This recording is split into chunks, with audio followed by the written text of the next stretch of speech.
আসসালামু আলাইকুম ফ্রেন্ডস, তোমরা সবাই কেমন আছো? আলহামদুলিল্লাহ আমি ভালো আছি। তো আজকের ইন্ডিপেন্ডেন্স ডে আমার তরফ থেকে তোমাদের সবাইকে জানাই হ্যাপি ইন্ডিপেন্ডেন্স ডে। আর জানো তো, আমি বহু দিন পর আজ লং ভিডিও আপলোড করছি।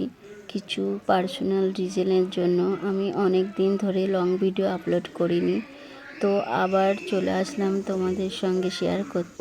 আজ বাড়িতে সবাই আছে, আমার শ্বশুর মশাই, আমার হাজব্যান্ড। যেহেতু আজকের ছুটির দিন, তাই আজকের একটু চিকেন রান্না করব। আর এ দেখো, চিকেনটা আগে থেকে আমি একটু টক দই দিয়ে মাখিয়ে রেখেছি, সেই জন্য আলুটা আগে থেকে ভেজে নিচ্ছি। আর এদিকে দেখো, আমার হাজব্যান্ড আমার জন্য চকলেট নিয়ে এসেছে ইন্ডিপেন্ডেন্স ডে উপলক্ষে। আর এই চকলেটগুলো দেখে আমার ছোটোবেলার কথা মনে পড়ে গেল। ছোটোবেলায় কত মজা হতো, তাই না? এরকম চকলেট বিস্কিট নেবার জন্য আমরা লাইন দিয়ে দাঁড়াতাম। আর এই কথাগুলো এখন মনে পড়লে আমার প্রচণ্ড হাসি লাগে। আর সেই দিনগুলো অনেকটা মিসও করি। বয়স বাড়ার সঙ্গে সঙ্গে অনেক কিছুই চেঞ্জ হয় আমাদের লাইফে, কিন্তু আমরা ছোটোবেলার ওই দিনগুলো কোনো দিনও ভুলতে পারবো না। সারা জীবন স্মৃতি হয়ে আমাদের জীবনে থেকে যাবে। আর এখন যা পরিস্থিতি চলছে, এখন সব কিছুর শেষে একটা ধর্মীয় ব্যাপার এসে গেছে। যেন আগের মতন সেই ভালো লাগা জিনিসগুলো আর আমি খুঁজে পাই না। আমার যেন একদম ভালো লাগে না এখনকার পরিস্থিতি যেভাবে চলছে। আগে আমরা মানুষে ভেদাভেদ কী জিনিসটা জানতাম না। আমাদের সময় আমরা স্কুলে যেতাম, আমাদের মধ্যে সব ফ্রেন্ড আমরা একসঙ্গে খেলতাম, বসতাম, খেলা করতাম। বাট এখন না, এখন ওই জিনিসগুলো না একটু অন্যরকম হয়ে গেছে। এখন ছোট ছোট বাচ্চাদের মধ্যেও সেই জিনিসগুলো বড়রাই ঢুকিয়ে দিচ্ছে।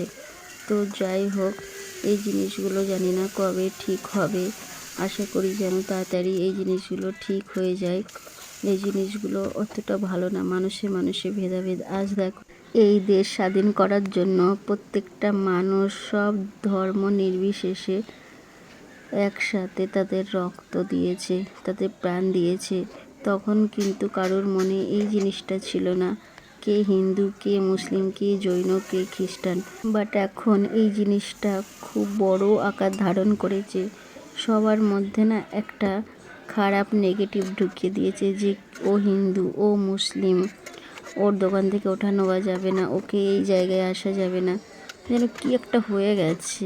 মানুষ তার মনুষ্যত্ব বোধ হারিয়ে ফেলে মানুষ হিসেবে দেখে না, মানুষকে একটা ধর্মের উপর তুলে তাকে বিচার করে।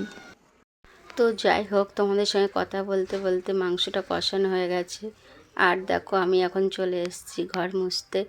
রান্নার ফাঁকে ফাঁকে আমি একটু ঘরের কাজগুলো করে নিই, কারণ একা হাতে আমাকে সব কিছুই করতে হচ্ছে। আমার শাশুড়ি বাড়িতে নেই আজ, উনি গেছে ওনার বাপের বাড়িতে। উনি থাকলে রান্নাটা উনি করে, আর আমি ঘরের যাবতীয় কাজগুলো করে নিই। তো আজকের উনিতে নেই, আমাকে একা হাতে সব কিছু করতে হচ্ছে। আর ওদিকে রেহানও আজকে বাড়িতে আছে, ও মাঝে মাঝে একটু দুষ্টু করছে। তো যাই হোক, সব কিছু নিয়েই তো সংসার, সব কিছুই সামলাতে হবে। এদিকে আমার ভাত হয়ে গেছে, ভাত এবার নামিয়ে দেব।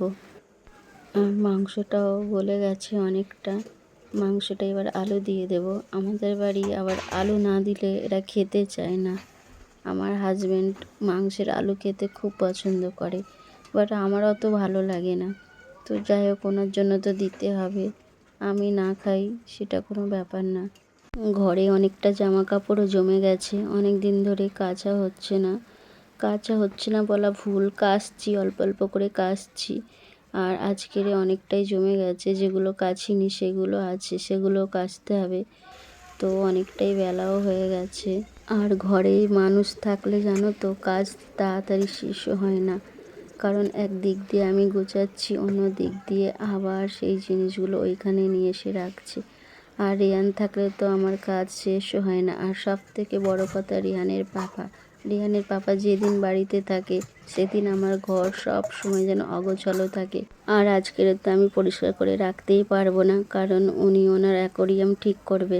আগের দিন অ্যাকোরিয়ামের কাঁচটা ফেটে গেছিলো, সেইটা আজকে ঠিক করবে, যার জন্য ঘর পরিষ্কারই থাকবে না।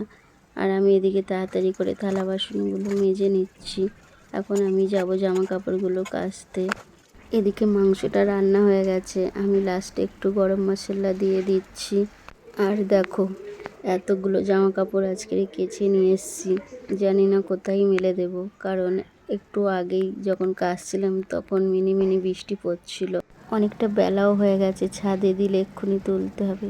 তো যাই হোক, আজকের মতন এখানেই। ভিডিওটি ভালো লাগলে সাবস্ক্রাইব করবেন।